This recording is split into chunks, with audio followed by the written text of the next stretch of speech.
ओम नमो भगवते वासुदेवाय. सार्थ सुबोध ज्ञानेश्वरी. लेखन व वाचन सौ मनीषा भास्कर अभ्यंकर, महाराष्ट्र, मिरज 416410. अध्याय 5. कर्मसन्यास योग. कर्त्याची कर्माविषयी बुद्धी कशी असावी. भाग 1. ओव्या आहेत 38 ते 47. मागच्या श्लोकात भगवंतांनी कर्मयोगाने मोक्ष कसा साध्य करून घेता येतो ते सांगितले. आता कर्म करताना कर्त्याची बुद्धी कशी असावी ते सांगत आहेत. श्लोक 8 व श्लोक 9. नैव किंचित करोमीति युक्तो मन्येत तत्त्ववित् पश्यन् शृण्वन् स्पृशन् जिघ्रन् नश्नन् गच्छन् स्वपन् श्वसन् प्रलपन् विसृजन् गृह्णन् उन्मिषन् निमिषन्नपि इंद्रियार्थेषु वर्तन्त इति धारयन्. पाहत असता, ऐकत असता, स्पर्श करीत असता, वास घेत असता, खात असता, चालत असता, झोप घेत असता, श्वास घेत असता, डोळ्यांची पापणे उघडत असता व मिटत असता, इंद्रियांच्या अर्थाच्या ठिकाणी इंद्रियांची प्रवृत्ती असते असे लक्षात आणून कर्मयोगाच्या ठिकाणी रत असलेल्या आत्म्याचे खरे स्वरूप जाणणाऱ्या तत्वविद मनुष्याने मी काही करीत नाही असे लक्षात ठेवावे. जे पार्था तया देही मी ऐसा आठवू नाही, तरी कर्तृत्व कैसे काही उरे सांगे. कारण अर्जुना, त्याच्या ठिकाणी मी देह अशी आठवणच नसते, तर मग कर्तेपणा कोणचा. तो कर्तेपणा तेथे राहील काय सांग बरं.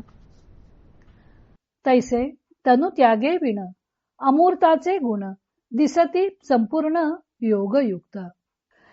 याप्रमाणे शरीराचा त्याग केल्याशिवाय अव्यक्त परमात्म्याचे सर्व स्वभाव त्या कर्मयोगाच्या ठिकाणी स्पष्टपणे अनुभवास येतात. एरवी आणिकांची ये परी तोही एक शरीरी अशेशीही व्यापारी वर्ततू दुसे. एरवी तोही इतर लोकांप्रमाणे शरीरात असून सर्व व्यवहार करीत असताना दिसतो. तोही नेत्री पाहे श्रवणी ऐकतू आहे, परी तेथीचा सर्वथा नोहे नवल देखी. तो देखील इतर लोकांसारखा डोळ्यांनी पाहतो, कानांनी ऐकतो, परंतु आश्चर्य पहा की तो त्या व्यवहारात मुळीच लिप्त होत नाही. स्पर्शासी तरी जाणे, परिमळू सेवी घ्राणे, अवसरोचित बोलणे तयाही आधी. तो इतरांसारखा स्पर्शासही समजतो, नाकाने गंधाचा अनुभव घेतो व समयोचित बोलण्याचा व्यवहारही त्याच्याकडून घडतो.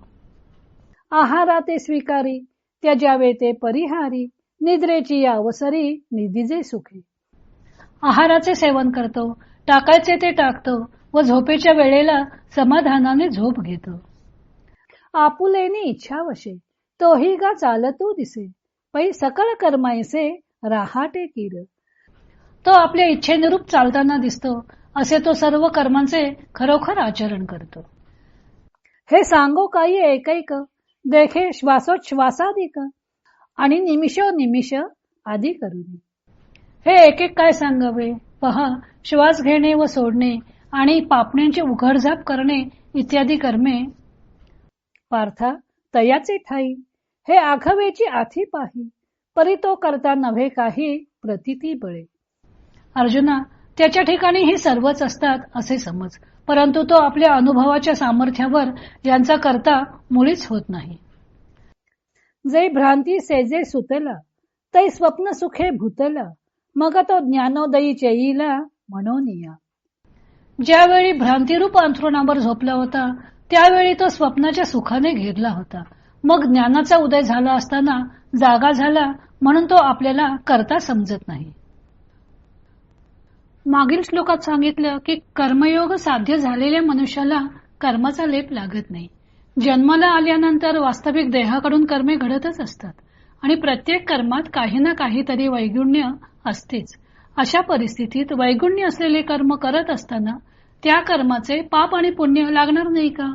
तर ते न लागावे म्हणून कर्मापासून अलिप्त राहण्यासाठी कर्त्याची बुद्धी कशी असावी ते आता या श्लोकापासून भगवंत सांगत आहेत. पहिली गोष्ट म्हणजे वासनेच्या अधीन होऊन व फलावर दृष्टी ठेवून कर्मे केली तर ती नक्कीच बंधनकारक होणार. तेव्हा काम्य कर्मे करूच नाहीयेत. आता शरीर जिवंत असेपर्यंत पंचकर्मेंद्रियांनी कर्मे होतच राहणार. ती स्वरूपतः सोडून देता येणार नाहीत. त्यासाठी भगवंतांनी दुसऱ्या अध्यायात सांगितलं होतं की इंद्रियांच्या मागून मन जाऊ दिले की ते वारा जसा नावेला झपाटतो त्याप्रमाणे झपाटतं. त्यामुळे इंद्रियांच्या मागून मन जाऊ देऊ नये. इंद्रियांच्या जोडीला मन आले की त्या विषय संघाचा दोष लागतो. म्हणून वरील श्लोकात प्रत्येक क्रिया निर्हेतुक व्हावी या दृष्टीने चालणे, बोलणे, स्पर्श करणे या क्रियांच्या जोडीला श्वास घेणे, पापण्यांची उघडझाप करणे याही क्रियांचा समावेश भगवंतांनी केलेला आहे. कर्मयोग्याने या क्रिया नैसर्गिकरित्या होत आहेत, आपण त्याचा करता नाही ही भावना बाळगावी. ज्ञानदेव 40व्या ओवीपासून कर्मयोगी सुद्धा इतरांप्रमाणे सर्व व्यवहार कसा करत असतो त्याचे वर्णन करतात. पंचज्ञानेंद्रियांची पाहणे, ऐकणे, स्पर्श करणे, वास घेणे, चव घेणे व पंचकर्मेंद्रियांची अवसरोचित बोलणे, देणे, घेणे, टाकणे, आहार घेणे व झोप घेणे, चालणे या क्रियांबरोबर श्वासोच्छ्वास घेणे, पापण्या उघडणे, मिटणे वगैरे क्रिया कर्मयोग्याकडून होत असतात. परंतु जे पार्था तया देही, मी ऐसा आठवू नाही, मी देह आहे अशी त्याला आठवणच नसते, मग तो आपल्याकडे कर्तृत्व घेईल कसं? त्याच्या देहाकडून या सर्व क्रिया घडत असल्या तरी परी तो करता नव्हे काही प्रतीती बळी, या क्रिया त्याच्या अनुभवाच्या कक्षेत येत नाहीत. म्हणून ज्ञानदेव म्हणतात की ऐसे तनु त्यागे विण, अमूर्ताचे गुण दिसती संपूर्ण योगयुक्त. शरीराचा त्याग केल्याशिवाय अव्यक्त परमात्म्याचे सर्व स्वभाव त्या कर्मयोग्याच्या ठिकाणी स्पष्टपणे अनुभवास येतात. जोपर्यंत तो भ्रांतिरूप अंथरुणावर झोपलेला असतो तोपर्यंत त्याला स्वप्न सुख अनुभवास येते, पण भ्रांती नाहीशी झाली की त्याच्या ठिकाणी ज्ञानोदय होतो. हे जाणणे एकत्वाचं असतं. आपण परमात्मा स्वरूपापेक्षा भिन्न नाही हे तो जाणतो. त्यामुळे सहजच अकर्तेपणा हा परमात्म्याचा स्वभाव त्याच्या अनुभवास येतो.